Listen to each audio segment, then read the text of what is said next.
नमस्कार दोस्तों, bee keeping India YouTube channel पर आपका हार्दिक स्वागत है। साथियों, जिन लोगों ने हमारे चैनल को सब्सक्राइब नहीं किया है, कृपया करके हमारे चैनल को सब्सक्राइब कर लें ताकि आने वाले जितने भी वीडियोज़ हैं उनके नोटिफिकेशन आप तक आसानी से पहुंच सकें। साथियों, आज हम एक बहुत ही शानदार जानकारी लेकर के आए हैं आपके लिए, जो कि आपका मधुमक्खी पालन करने में बहुत ज़्यादा हेल्पफुल रहेगा। साथियों, आज हम आपको बताने वाले हैं कि मधुमक्खी के डिब्बे के बाहर जब देखना होता है, यानी मधुमक्खी के डिब्बे के बाहर आपको जब कॉलोनी को विजिट करते हैं तो आपको किन किन चीज़ों का ध्यान रखना होता है, उस चीज़ के बारे में आपको बताएंगे। साथियों, जब हम मधुमक्खी के डिब्बे को बाहर से देखते हैं तो उसके एंट्रेंस पे या उसके आसपास किस तरीके की गतिविधि हो रही है, उसका हमें ध्यान रखना होता है। तो उसका अगर हम ध्यान नहीं देंगे तो हमें पता नहीं चलेगा कि मधुमक्खी में कब क्या प्रॉब्लम आ रही है। तो साथियों, सबसे जो मेन चीज़ है उसमें कि जब मधुमक्खियाँ एंटर करती हैं अपने एंट्री गेट पे, जिस तरीके से आप देख रहे हो कि एंट्रेंस गेट पे एंट्री कर रही हैं, अगर वहाँ पे कुछ मधुमक्खियाँ अगर आपस में लड़ रही हैं या एक दूसरे के साथ स्ट्रगल कर रही हैं, यानी अंदर की जो मधुमक्खियाँ हैं या कुछ मधुमक्खियाँ दूसरी मधुमक्खियों को रोकने की कोशिश कर रही हैं, इसका मतलब है कि इसमें रोबिंग का ख़तरा है। इसका मतलब ये है कि बाहर के डिब्बे की मधुमक्खियाँ आपके डिब्बे के अंदर घुसना चाह रही हैं, जो कि आपस में अच्छा नहीं होता दूसरे के डिब्बे में घुसना किसी भी मधुमक्खी का। तो इसका मतलब है कि मधुमक्खियों में आपस में रोबिंग है, और जो आपका मधुमक्खी का जिस डिब्बे के बाहर बैठी हुई हैं मधुमक्खियाँ, उसको बचाने की कोशिश कर रही हैं ताकि उसमें लूट ना हो। मधुमक्खियाँ जो हैं उसका जो शहद है या उसके अंदर एंटर ना करें ताकि उनका नुकसान ना हो मधुमक्खियों का। तो आप सब ये ध्यान रख सकते हो कि मधुमक्खियों की जो बाहर की जो जब बाहर से नेक्टर वगैरह लेकर के आती हैं, पोलन लेकर के आती हैं, तो किसी भी तरीके की एंट्रेंस के गेट के सामने किसी भी तरीके की मधुमक्खियों में आपस में लड़ाई ना हो रही हो, एक दूसरे के साथ स्ट्रगल ना कर रही हो। इसके साथ ही दोस्तों, अगर आपके मधुमक्खी के डिब्बे के बाहर अगर मधुमक्खियाँ कुछ मरी हुई हैं, जैसा कि आप सब देख रहे हो, इसमें कुछ मधुमक्खियाँ इसमें जो नीचे मरी हुई पड़ी हुई हैं, अगर इस तरह की स्थिति आती है तो इसका मतलब है कि बाहर जब आपकी मधुमक्खी गई है तो वो जो मधुमक्खी बाहर गई है उसने कोई ऐसी जहरीली चीज़ खाई है या किसी जहरीले फूल पे गई है जहाँ पे दवाई वगैरह छिड़की हुई है। और इस तरीके की स्थिति में आपको जो है ध्यान रखना है कि जिस इलाके में आप रख रहे हो उस इलाके में कहीं कोई दवाई वगैरह का छिड़काव तो नहीं हो रहा। तो आप सब इस चीज़ का ध्यान रख सकते हो कि अगर मरी हुई मक्खियाँ आपके डिब्बे के बाहर पड़ी हुई हैं तो मोस्ट प्रोबेबली या ज़्यादातर जो उम्मीद है उसमें कि बाहर कोई ना कोई ऐसी पॉइजनस जगह है जहाँ पे मधुमक्खियाँ विजिट कर रही हैं, और वहाँ से आने के बाद आपकी जो मधुमक्खियाँ हैं उस पे जहर का असर हो रहा है और इसकी वजह से वो मर रही हैं। तो साथियों,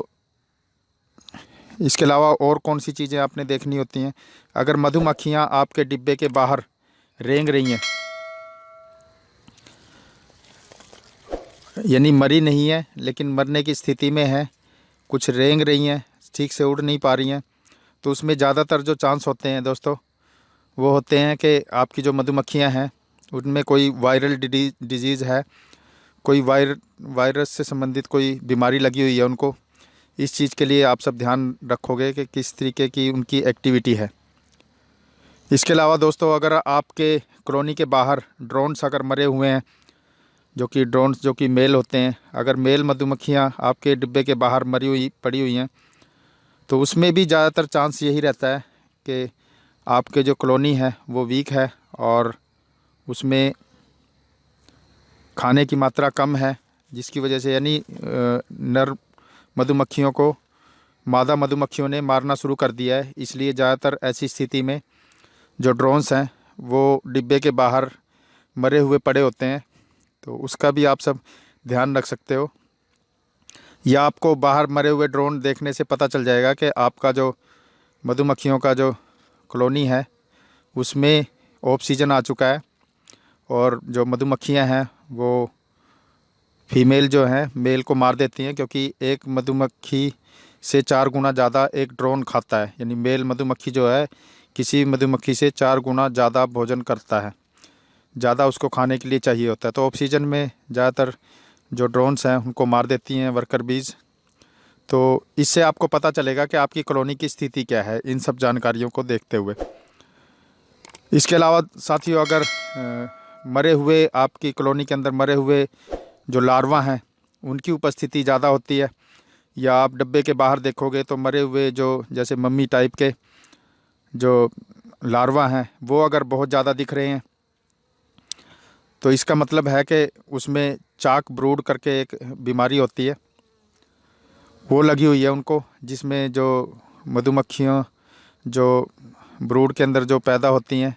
उनका जो ब्रूड है वो पूरी तरह से बंद नहीं हो पाता और मुंह खुला रह जाता है, तो उसको भी एक बीमारी मानते हैं। तो मधुमक्खियाँ जो है सेल्स को जब साफ़ करती हैं तो उसमें से जो मरे हुए जो डेड जो लार्वाज होते हैं उनको निकाल करके बाहर घेरती रहती है मधुमक्खियाँ। तो ये एक पॉसिबल कारण हो सकता है लार्वा के मरने का। इसके अलावा साथियों, अगर आपकी कॉलोनी के बाहर या एंट्रेंस गेट के पास पोलन बहुत ज़्यादा मात्रा में गिरा हुआ मिलता है तो वो एक अच्छी कॉलोनी का संकेत होता है। इसका मतलब है कि बाहर से मधुमक्खियाँ जो हैं अच्छा खाना लेकर के आ रही हैं, पोलन उनको मिल रहा है, तो ये भी इसका एक पॉसिबल कारण होता है। साथियों, एक और स्थिति होती है, सभी मधुमक्खी पालकों को पता होता है ये, जिनको एक्सपीरियंस है, कि आपके जो डिब्बे हैं कई बार मधुमक्खियाँ जिनमें हैं उनमें एकदम से बहुत सारे ऐसी मधुमक्खियाँ एकदम से उड़ने लगती हैं, ऐसा लगता है जैसे स्वार्म होने वाला है। लेकिन साथियों, वो स्वार्म की स्थिति नहीं होती, एक नेचुरल उनकी फ़्लाइट होती है जिसमें वो अपने डिब्बे के आसपास बहुत सारी मात्रा में एकदम से घूमती हैं, झूमती हैं, और एक तरीके से ये खुशी की स्थिति भी होती है, एक तरीके का एंटरटेनिंग भी रहता है कि एक साथ बहुत सारी जो मधुमक्खियां हैं वो एंट्रेंस गेट के बाहर एक साथ मूवमेंट करने लग जाती हैं, घूमने लग जाती हैं, ऐसा जैसे कि वो उड़ने की कोशिश कर रही हो या अपना डब्बा छोड़ करके जाएंगी। या उसके अंदर एक स्थिति और होती है जैसे स्वार्म की, ऐसा लगेगा आपको कि स्वार्म होने वाला है, लेकिन ऐसा उसमें कुछ नहीं होता है। ये ज़्यादातर दोपहर बाद जब शाम होने को होती है या दोपहर बाद की जो स्थिति होती है उसमें ज़्यादातर इस तरह की फ़्लाइट होती है। तो इससे घबराने की ज़रूरत नहीं होती दोस्तों, ये एक नॉर्मल फ़्लाइट होती है जिसको आप सब वॉच करोगे, धीरे धीरे वो अपने आप ही सेट हो जाती हैं और उसमें किसी भी तरीके की कोई प्रॉब्लम नहीं आती है। और दोस्तों, एक और स्थिति होती है कि जब आपकी मधुमक्खियाँ जो हैं किसी एक जगह पे बार बार जा कर के वहीं पे इकट्ठी हो रही हैं, तो ये एक पॉसिबल स्वार्म हो सकता है जिसका आप लोग को ध्यान रखना है कि मधुमक्खियाँ जो हैं वो कहीं आपकी रानी जो है, क्वीन जो है, उसमें आपकी कॉलोनी में 2 क्वीन तो नहीं बन गई हैं, और 2 क्वीन बनने पे एक क्वीन जो है वो बाहर चली जाती है, तो उसको फॉलो करते हुए कुछ मधुमक्खियाँ जो हैं वो छत्ते से बाहर जाती हैं। तो इस चीज़ का ध्यान रख सकते हो कि आपका जो स्वार्म है वो हो सकता है, तो उसको आपने कैसे कैच करना है या उसको कैसे रोकना है उसके बारे में आपको आने वाली वीडियोज़ में बताएंगे। साथियों, एक स्थिति और होती है, आपको जो मैं चाक ब्रूड वाली जो समस्या बता रहा था वो इसमें आप देखोगे मधुमक्खी, और ये लार्वा है एक तरीके का जो मधुमक्खियों ने सेल्स की सफाई करते हुए बाहर निकाला है। तो इस तरीके की अगर स्थिति है तो समझ लो चाक ब्रूड की प्रॉब्लम है या लार्वा जो है ठीक तरीके से नहीं बन पा रहा है। तो उसके जो पॉसिबल जो उसके समाधान होते हैं वो हम आपको आने वाले वीडियोज़ में बताएंगे कि किस तरीके से आपको इस समस्या से निजात मिल सकती है। इसके अलावा साथियों, अगर आपकी कॉलोनी के बाहर अगर चींटियाँ बहुत ज़्यादा हैं तो वो भी कुछ संकेत कर रही होती हैं, उसमें ज़्यादातर आपकी जो कॉलोनी है वो वीक हो सकती है। इस वजह से जो आपकी कॉलोनी है वो वीक होने की वजह से चींटियाँ उन पे आक्रमण कर सकती हैं। तो इस तरीके से साथियों आप सब इन चीज़ों का ध्यान रख सकते हो जो आपको बताया है, किस स्थिति में क्या मतलब होता है और किस स्थिति का क्या कारण होता है।